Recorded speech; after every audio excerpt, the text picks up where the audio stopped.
Iran पर हमले की अब तैयारी। ईरान में जो कत्लेआम मचा है, सवाल यह है कि क्या अमेरिका हमला करने वाला है। ईरान की राजधानी में आज एक बार फिर से हिंसा हुई है।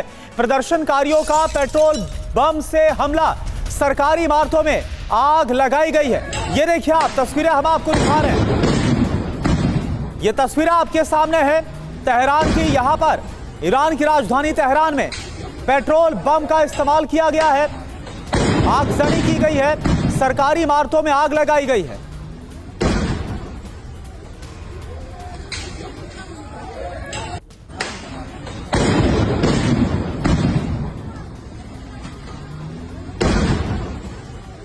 और 100 से ज्यादा शहर जहां पर ऐसे ही हालात। मशहद शहर की बात करें तो सड़कों पर आगजनी की गई है।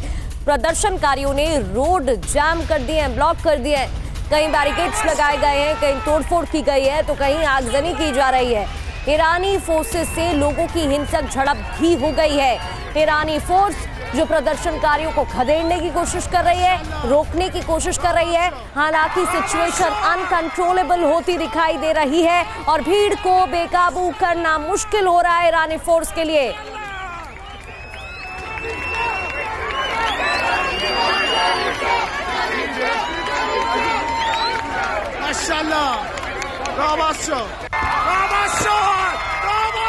और वहीं आज रात तेहरान में बड़ा प्रदर्शन हुआ है। कई इलाकों की बिजली काट दी गई, कंप्लीट ब्लैकआउट। हजारों लोग सड़कों पर उतरे हुए हैं, मोबाइल फ्लैशलाइट को जलाकर विरोध किया जा रहा है। तो ये देखिए आप, ईरान की तस्वीरें आपके सामने हैं। तेहरान में आप देखिए बिजली काट दी गई और उसके बाद जो प्रदर्शनकारी हैं मोबाइल की फ्लैशलाइट को ऑन करके विरोध कर रहे हैं। आयतुल्लाह अली खामनेई, ईरान के सुप्रीम लीडर के खिलाफ नारेबाजी हो रही है, तख्ता पलट की तैयारी है।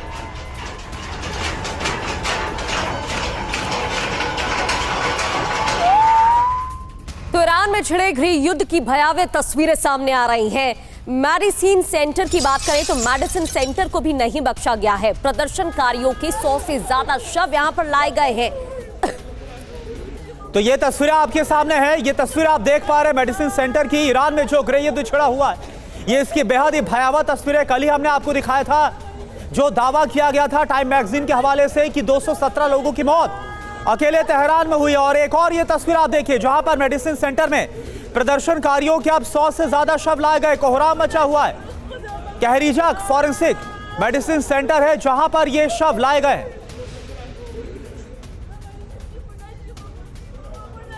और अब बात करते हैं अमेरिकी राष्ट्रपति डोनाल्ड ट्रंप के बयान की। ये क्लियर मैसेज उनकी तरफ से दिया गया है। प्रदर्शनकारियों को ट्रंप का खुला समर्थन। ईरान आजादी की तरफ देख रहा है। ईरान में ऐसा पहले कभी नहीं हुआ है। अमेरिका मदद के लिए तैयार खड़ा है। इससे पहले भी अमेरिकी राष्ट्रपति डोनाल्ड ट्रंप की तरफ से संकेत दिया गया था, लेकिन अब ये खुला मैसेज है। और देखिए ईरान को लेकर अभी की बहुत बड़ी खबर आपको बता रहे हैं। ईरान पर हमले को लेकर अमेरिका की तैयारियां शुरू हो गई है। Countdown has been started. हमले के प्लान को लेकर अमेरिकी सेना ने मीटिंग की है। सेना ने राष्ट्रपति ट्रंप के सामने कई विकल्प रख दिए हैं। ईरानी सेना के कई ठिकानों पर जबरदस्त हवाई हमला यानी एयर स्ट्राइक की प्लानिंग है। यानी जो जून महीने के दौरान हुआ था इजराइल के साथ युद्ध के दौरान, वो रिपीट होने वाला और उससे ज्यादा विध्वंसक होगा इस बार। ईरानी सेना के कई ठिकानों की लिस्ट को तैयार कर लिया गया है।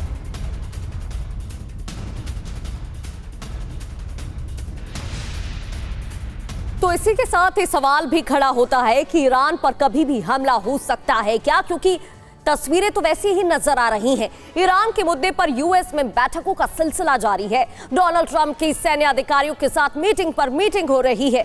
ईरान पर अमेरिकी हमले की प्लानिंग तैयार हो रही है। तो सेना ने ट्रंप के सामने कई ऑप्शंस भी रख दिए। इसके अलावा ईरान के सैन्य ठिकानों की लिस्ट बाकायदा तैयार की गई है। एक साथ कई ठिकानों पर हमले की तैयारी है अमेरिकी फोर्सेस की। अमेरिकी विदेश मंत्री ने नेतन्याहू से बाकायदा बात की है, यानी कि ये एक तरह से ये ज्वाइंट ऑपरेशन होने वाला है इजराइल और अमेरिका की तरफ से। तो हमने आपको बताया कि जहां ना सिर्फ अभी तक जुबानी हमला बोला गया, जुबानी धमकी दी गई, बल्कि इसके अलावा अब हमले की तैयारी है। तेहरान के पुनाख में रात भर प्रदर्शन हुआ है। हजारों की संख्या में लोग सड़कों पर जमा हो गए। लोगों ने विरोध में आतिशबाजी की। और मनीष झा इस वक्त आपको नजर आ रहे हैं टीवी स्क्रीन पर, जो हमारे साथ ज्वाइन इन हो चुके हैं। मनीष, अभी कल तक हम बात कर रहे थे कि क्या अमेरिका हमला करेगा, लेकिन अब लग रहा है कि कंफर्म हो गया है, हमले का काउंटडाउन शुरू हो गया और अब बैठक हो रही है कि हमला कैसे होगा ईरान पर। क्या इंफॉर्मेशन, क्या इनपुट्स आपके पास? बिल्कुल, देखिए, राष्ट्रपति ट्रंप ने साफ कह दिया है कि ईरान के लोग आजादी चाह रहे हैं और इस वक्त अमेरिका उन लोगों का साथ देगा। तो साफ तौर पर है कि ये फैसला हो चुका है कि ईरान में इंटरवीन करना है।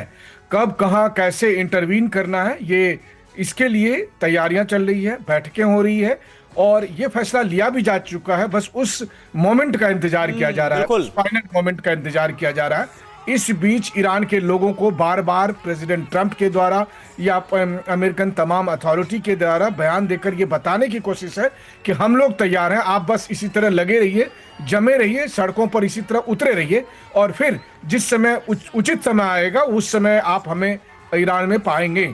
तो इस मंशा के साथ अमेरिकन अथॉरिटी तैयारी कर रही है और हम सब जानते हैं कि किस तरीके से मिडिल ईस्ट में इन अमेरिकन बेसिस का प्रेजेंस है या फिर मेडिटेरेनियन सी में किस तरह से अमेरिकी युद्धपोत तैनात हैं। तो अमेरिका को ईरान में अलग से इंटरवीन करने के लिए बहुत ज़्यादा अलग से एयरक्राफ्ट कैरियर को भेजने की जरूरत नहीं पड़ेगी। लेकिन हाँ, इसके बावजूद भी लगता है ठीक वेनेजुएला स्टाइल में ईरान की घेराबंदी करने के लिए आज से आप कई और एयरक्राफ्ट कैरियर के मूवमेंट को देखेंगे। लेकिन इस बीच में सबसे बड़ी बात यह है कि जिस तरीके से लाखों की संख्या में लोग तेहरान और दूसरे शहरों में मौजूद है, उससे तो यही लगता है कि ज्यादा दिन नहीं है। मतलब ये जो कमिंग वीक है, इस कमिंग वीक में ईरान का रिजीम अपने आप को बचा ले तो यह आश्चर्यजनक बात होगी। बिल्कुल, तो अब देखना होगा कि क्या खामनेई अपनी सत्ता को बचा पाएंगे, अपने शासन को बचा पाएंगे।